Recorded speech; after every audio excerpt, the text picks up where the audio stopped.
Okay, good evening, everyone. We're going to get started. I am Guy Triano, proud CEO for Southeastern Pennsylvania American Red Cross. Thanks for joining tonight. I did want to, before we get started, just go over a couple quick housekeeping items. First and foremost, I am recording the meeting this evening, so you will see that the meeting is being recorded. If you have any issues with that, please let me know. Reason for that is there were several volunteers that reached out. They're not able to join the call today and just wanted us to record it. So with technology these days and our Microsoft Teams feature, we have the ability to record it, so we'll be recording it. We have everyone's line muted currently. What we will do is at the end, there'll be an opportunity for some questions and answers, and we'll make sure that we can unmute everybody. And then you can just come off of mute yourself and ask any questions that we have at the end of the evening. I also wanted to thank a couple of individuals. There's a lot of people from the regional leadership team that made today possible. And I'm probably going to miss somebody, but I definitely want to mention it. Clifton from operations, who is Salas, which many of you know, kind of working things for us from the mute perspective, just to make sure that the audio goes well. Dave Skutnik, who's going to be running the PowerPoint and the audio for tonight's presentation. Nancy Tobin, who's going to be kind of taking the attendance from the volunteer standpoint. Jennifer Graham, certainly kind of going to present a little bit from the executive director standpoint. Susan from our volunteer services department, and many other individuals that are on the call today or help make this possible. I certainly do appreciate it. If I missed anybody, I do apologize. So I'm going to get into it. Just wanted to kind of share a couple of things. I'm hoping that my part is only about 20-25 minutes, so you all will keep me honest. And I do have a couple of little stories in here that I think will be good, and just wanted to paint the picture. One thing that I promised, I think the last time we had an all-volunteer call was in January, and really was received well. And I'm just going to try to touch base every couple of months just to provide some updates on kind of what's happening around the organization, both locally and, of course, nationally. So if you go to the next slide, Dave, that'd be awesome.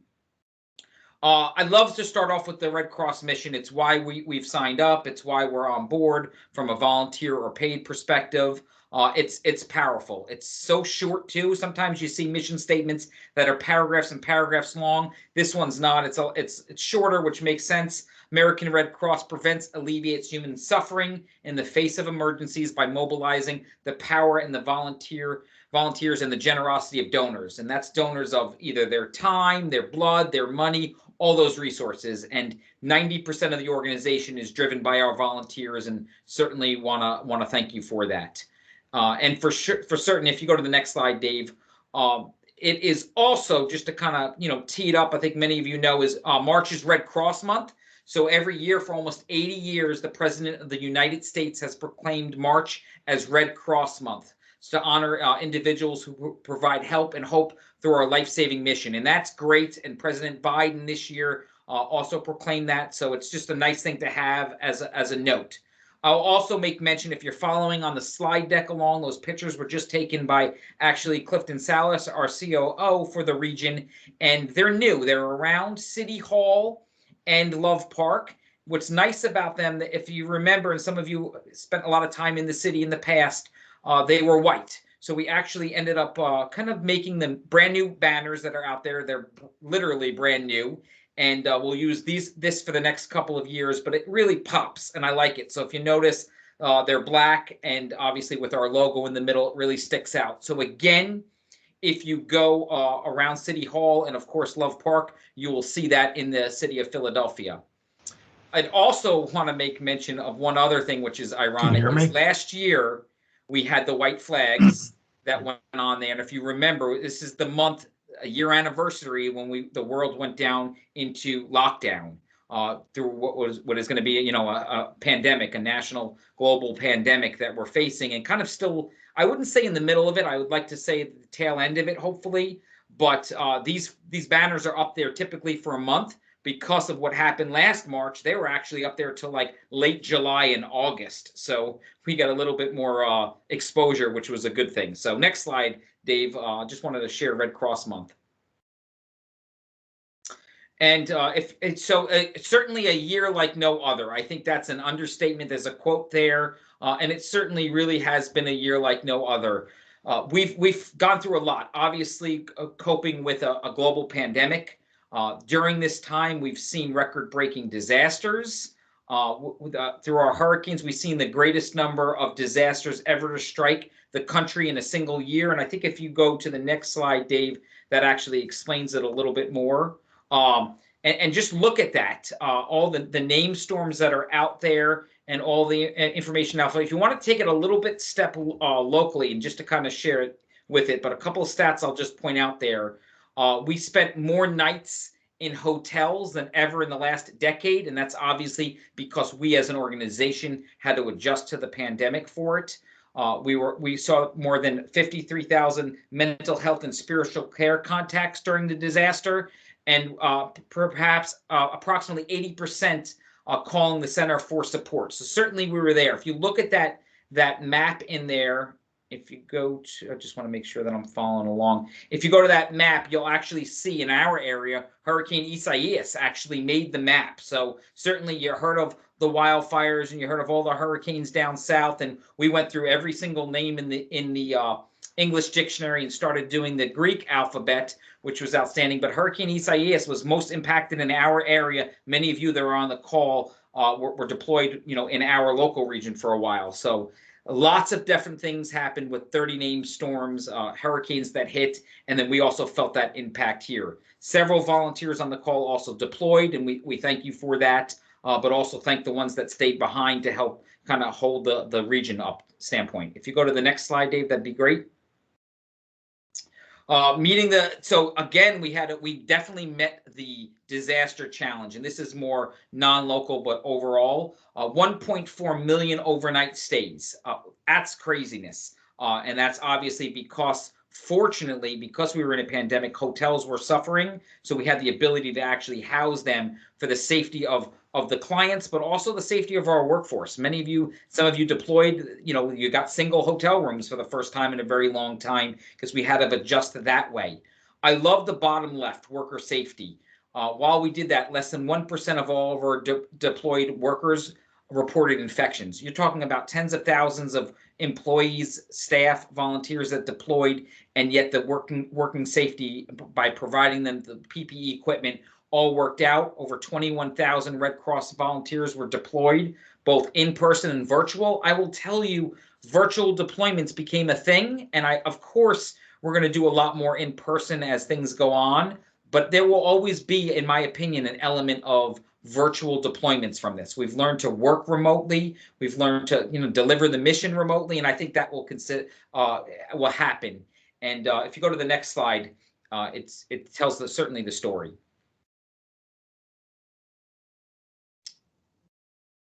Okay, perfect. I wanted to just kind of take us home, whether it be Hurricane Isaias or fires, right? I mean, obviously, we're responding to a lot of fires. We see it in the news, but while everything's happening around the country, we're still handling the mission at home in our own footprint of our 5 counties, whether it be disasters or flooding. I wanted to share 3 quotes that I thought were powerful. These are directly from clients that we assisted in our region. I want to thank you for lending a helping hand. Your assistance helped me get started with my recovery. You took the worry of how we would survive for the next several days.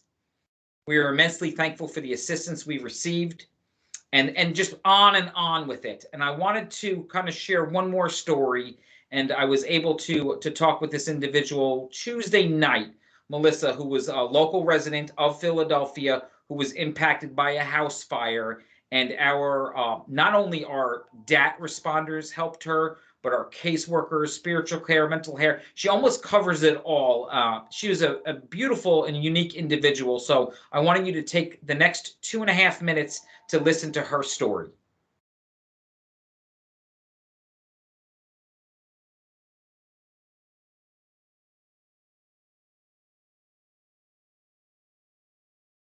And I don't hear the audio, Dave.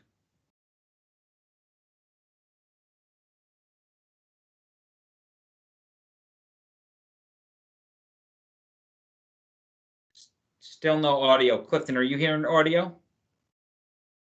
Negative, no audio. Yeah, I'm not either. It says it's playing on my end. Let me try one more thing.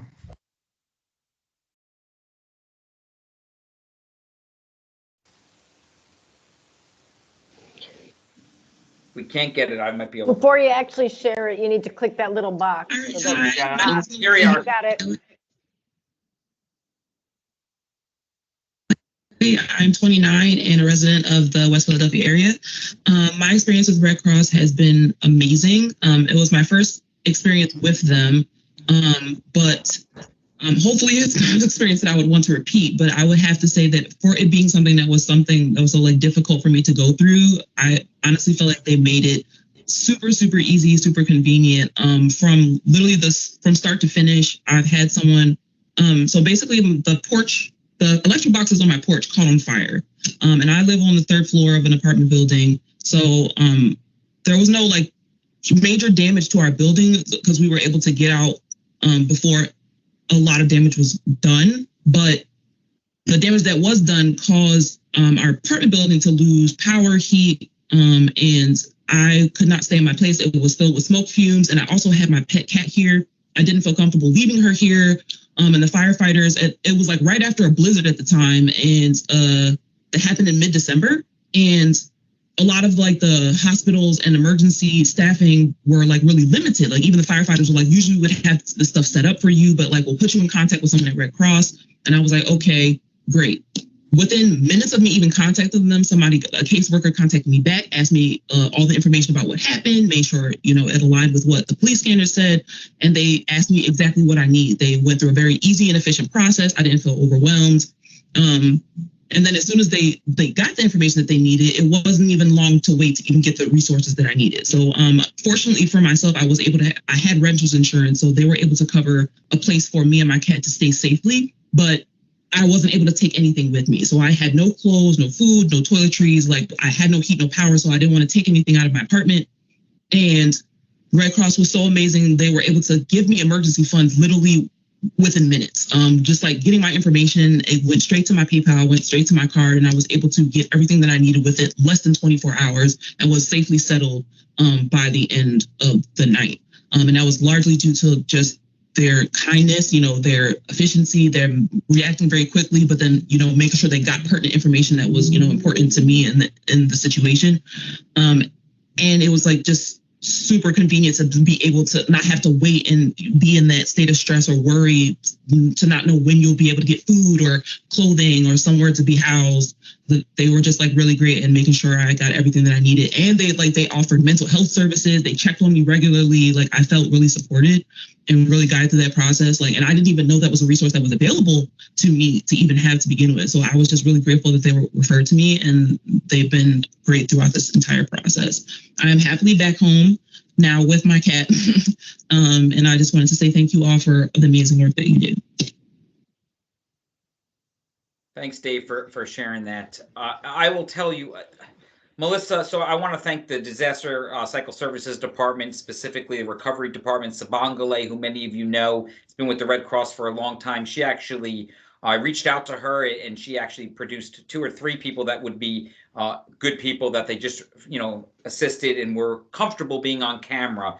And I spent about 30 minutes just talking with her before we actually did the recording in this virtual setting. And it shows truly what we're doing out there each and every day and how we all make an impact. And she talked about many different departments out there and just the customer service out there, the client satisfaction out there, and what a remarkable, individual. And the fact that she's able to get back into her house and speak so highly of the Red Cross. I just want to thank you all, because there's many of you here that are a piece of this puzzle, whether you work in biomedical services or whether you work in disaster cycle services. It's just well done, and a remarkable individual in Melissa.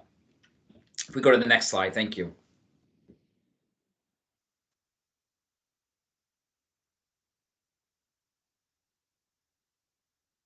Okay, great. This is an old one, but I want to share it because it hasn't been that old. It's still under a year old, but just to kind of put in perspective with pictures. Obviously, we went through a little bit of changes last April, which is not quite a year, but we're 6 divisions. We're part of the Northeast Division now, and then we're 50 regions. Not every state is its own region. Like, for instance, Pennsylvania, many of you know, have 2 regions, but the entire Red Cross is made up of 50 regions. 236 chapters. Obviously, in our region, which is the Southeastern Pennsylvania region, we make up 2 chapters, the Philadelphia chapter and then the Delaware Valley chapter. So those 2 are part of this bigger piece. And if you go to the next slide, this kind of breaks down our specific region, which is the 5 counties, which is a lot of old, which is new again. 1 region, 2 chapters. We've got a little under 2,000 volunteers.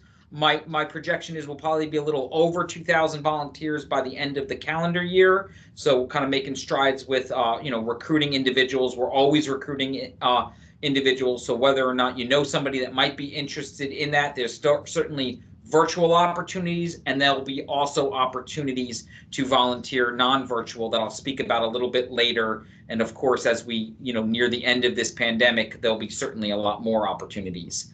I wanted to bring on to the screen real quick the executive director for the Delaware Valley chapter. Some of you might know her, but she's got some information to share. And her counties are Montgomery, Chester, and Delaware counties. And Jennifer Graham, please come on the screen and share your next slide, please, with us. Hi, everybody. Can you hear me okay? Yep, I can hear you, Jennifer. Thank you. I just wanted to, I'm waiting for the next slide to come up. We have our new chapter that, as Guy mentioned, started just a year ago. And, the realignment happened and then COVID, and then we really didn't get a chance to explore options for our new chapter office. So I'm really excited to share that after some extensive searching and support from our community volunteer leaders and volunteers on the team, we have a home. This is the Government Services Center building in Westchester. We are on the 3rd floor. We have a nice view of the fields out there in Westchester. And we are right in the same building as emergency services and other key partners throughout the county, which is wonderful. We've moved in. You can take a look at the picture, and we had a lot of support internally through facilities and operations to upcycle some resources from other buildings and put them into our new office. And while we won't be there in person necessarily tomorrow, when we are ready to go back into the office environment, we can walk in, park the car in the parking lot, walk in, swipe our badge, turn on the lights, and we are ready to go. So it has been a true labor of love, but it's really exciting to now have a home for our chapter headquarters. So thank you very much. And once again, thank you to all the volunteers for all that you do, especially now as we celebrate Red Cross Month. Thanks. Thanks, Guy. Jennifer, thank you. And we are looking forward to being into those buildings, just like we're very, very much looking forward to getting back into our chapters on an everyday basis. Right now, obviously, you all know that the chapters are still closed except for mission critical activities such as blood drive, CPR, first aid training.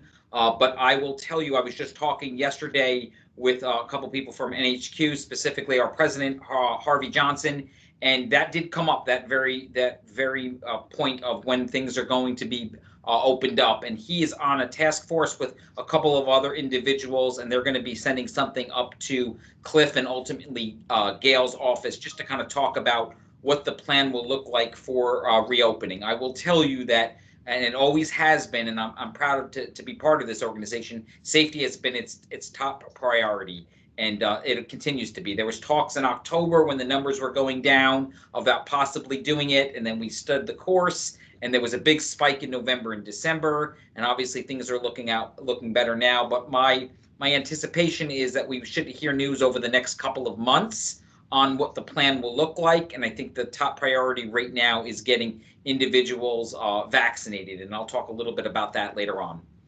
Next slide, please, Dave. Thank you.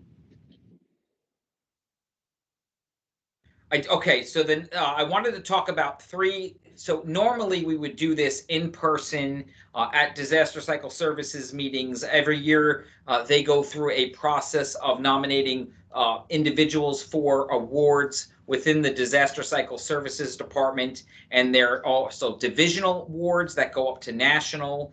And there's 3 individuals that I'm going to just kind of speak to that are going to be showing up on the screen over the next little bit. But our first person, and I promise these individuals that we will do this a little bit more warming and together with, Red Cross hugs and smiles and all that stuff when we can. But I did not want to go any longer without mentioning these three individuals. There's a lot of individuals on this call, over 100. Every one of them we could speak about.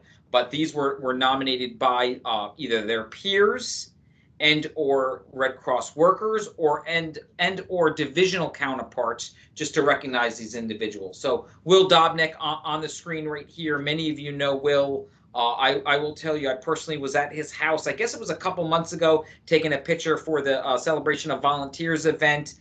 Certainly that's a picture of him locally helping out at our hurricane. I believe it was Isaias, or one of our larger storms, which is a great picture. But congratulations to Will. Will has also been doing, if you don't know, a ton of virtual deployments for us. So he's certainly somebody that has taken advantage of that opportunity. Thank you, Will. Divisional Excellence Award, Regional Excellence in Disaster Service Award. Thank you so much.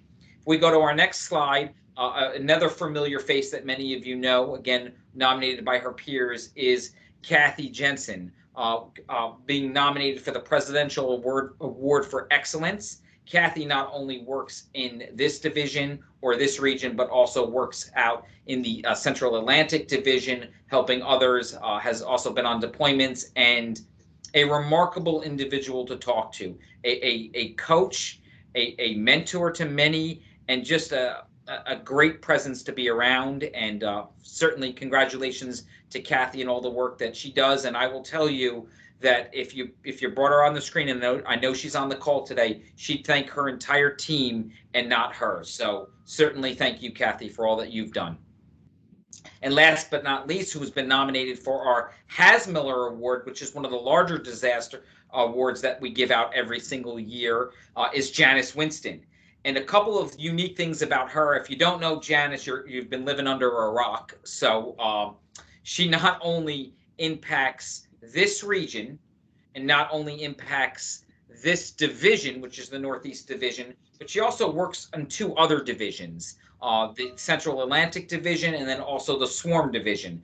And she also works, wears a hat with us locally on Region 3 FEMA liaison, and also works with us PEMA. She probably does a little bit too much, but always willing to take on new tasks, has energy, is on locally on our National Diversity and Inclusion Committee, also helping out the Swarm Division. Congratulations. This nomination came across 3 different divisions for the Hasmiller Award. And I will tell you that Janice is up for the national award, 1 person from each division. So she's one of 6 that's up for a national award. So whether you win that one or not, Janice, you're a winner in our eyes. So thank you so much. Again, to all 3 of those individuals and many more of you that are on the call, congratulations. We will do this a little bit more warming when we can and when it's safe. We go to the next slide, please, Dave.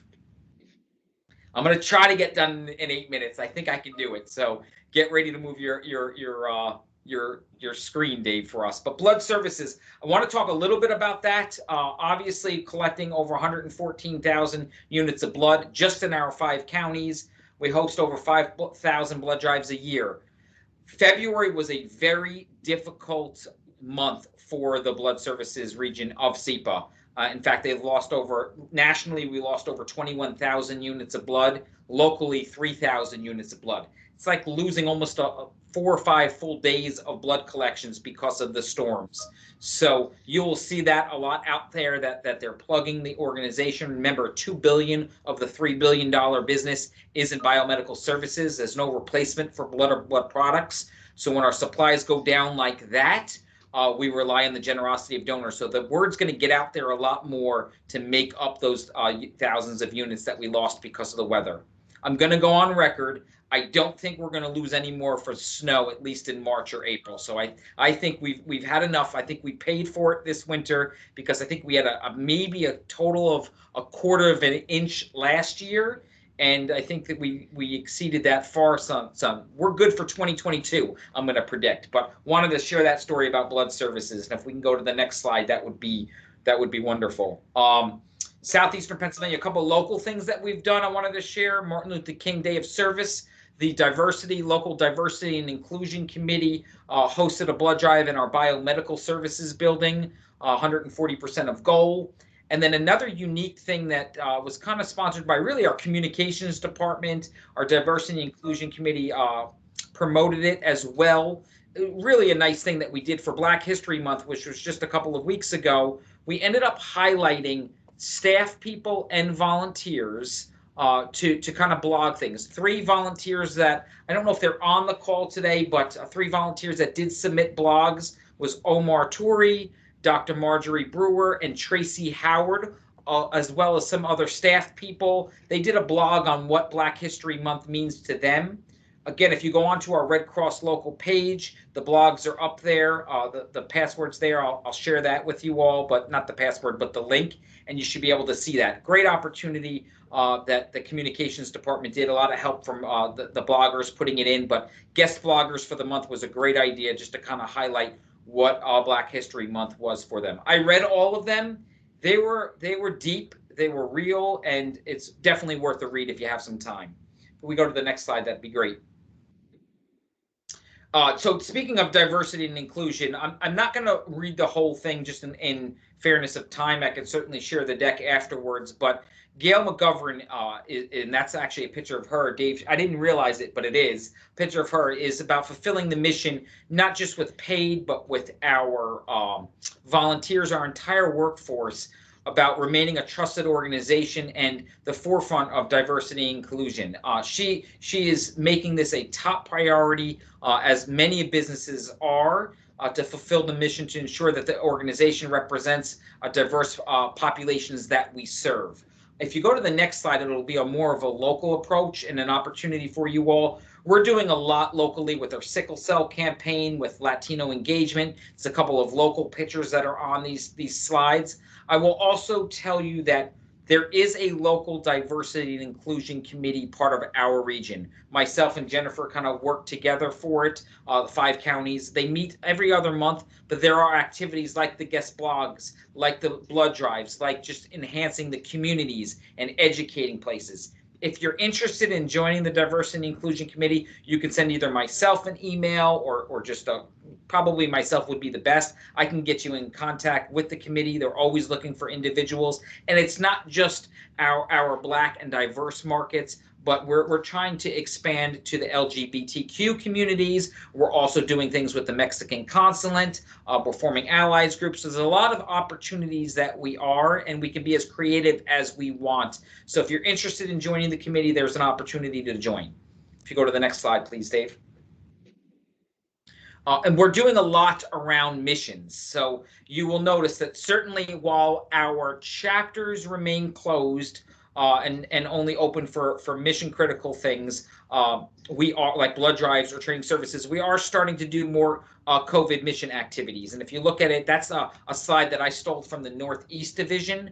But I will tell you, and you're going to see an email probably, if not tomorrow, early next week, there is a lot more opportunities that we're going to be having locally for missions. A couple of things is specifically around the vaccinations, where there'll be opportunities for greeters and canteening operations. We're going to be doing it socially distant. We're going to be utilizing the IRV. We just got approved from National, where we can be utilizing the IRV, working with partners to make this happen. So the counties, certainly Philadelphia, we're looking at a couple of the type 1 and type 2 city openings in the city. Smaller sites, not the large convention center. While there is talks about the convention center, and that could be in play, but there is going to be shift tools that are created, emails that went out. There was a survey that went out a couple of, maybe 2 weeks ago, about gauging interest. I think we had over 90 people that were interested in perhaps the opportunity to do this, but there will certainly be opportunities to sign up for shifts,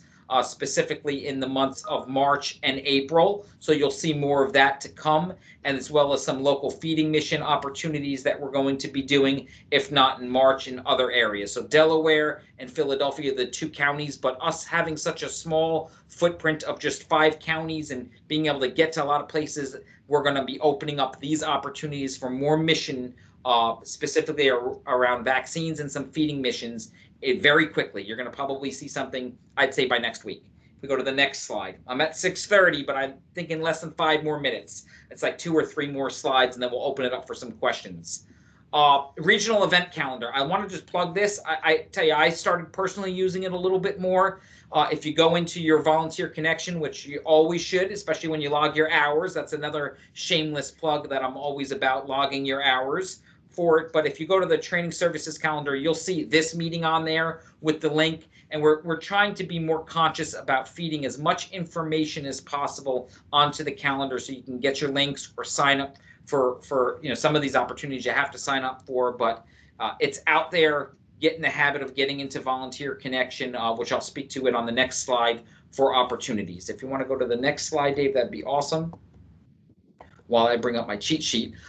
So we are expanding the COVID-19 vaccine access. So let me do that one last, because that's probably the biggest hot topic. So a couple of upcoming reminders and things just to kind of to keep in note. Volunteer Appreciation Week should be a Volunteer Appreciation Month, but Volunteer Appreciation Week is the week of April 19th. So we're planning a lot of virtual type contests, real actual fun things that there's actually a committee that's putting this together. But a couple of the things that they're looking at doing for Volunteer Appreciation Week is the contest, social hours, both happy hours / coffee hours, games, scavenger hunts, bingo. There will be more information on that in the newsletter. There will also be followed by an email out for it. So Volunteer Appreciation Week looks a little fun. I mean, they actually have a lot of clever, cute, a lot more creative than me coming up with some ideas. So look out for Volunteer Appreciation Week, the week of April 19th. Also, that falls in Volunteer Appreciation Week, Red Ball. Some of you have been to Red Ball. It's our largest fundraiser of the year. Moving forward, it will be our only fundraiser of the year, which is nice because we're a smaller region, so we'll have one large one. It will be virtual this year. In the past, it's been at the Link or other venues, but we know in April that we won't be able to put 1,000 people into a ballroom together. So what we are doing is we're going to go virtual with it. So it's going to be from 7 to probably 7:30 or 7:40. There is a link in the Volunteer Connection calendar. It is a free event this year. So I do want to stress that. So if there are volunteers or anybody that's on the call that have never been to it, it'd be a good opportunity to kind of see what we do at Red Ball and kind of speak to it. There'll be some guest speakers on it. We'll talk about the mission, all the work that we do locally, and certainly a lot of the monies go to the Red Cross House, which is on 40th and Powelton. So it'll be a lot better than this call. So I promise you that if you want to watch it. April 22nd, it's on the calendar. We'll send you out a link when that happens. Sound the alarm. There is going to be a National Day of Action on May 8th. It will not look like the Sound the Alarm in this picture actually on your screen. We're not going to be putting a couple hundred people together in a park to do it. The concentration this year nationally is going to be homes made safer. So where we're going to be doing educating. A lot of it might be virtual, where we're making appointments with individuals to kind of go through and making their homes safer by the education piece. And then also some of it might be in person, but socially distanced outside the house, where we're educating people, what we call it curbside education, to make the home safer. We don't plan nationally to be installing any alarms. We still don't think it's 100% safe to be in people's houses to install alarms. So just be on the lookout for that, but there'll be some opportunities where, preparedness is still a big piece of what we do, and we'll certainly track it. The last thing, and of course I purposely save it for last, is the expanding the COVID-19 vaccine access for our staff and for our volunteers. So, of course, things change constantly, and state to state or county to county change. One thing that I want to definitely point out is that when it comes to the vaccine and the vaccine access, all volunteers, which was great, on February 24th, so a few weeks ago, all volunteers received an email. It was called Voluntary COVID-19 Vaccine Program for the American Red Cross. In that email, there was a link for volunteers to access their letter. So based on their position in Volunteer Connection, they were either 1B or 1C.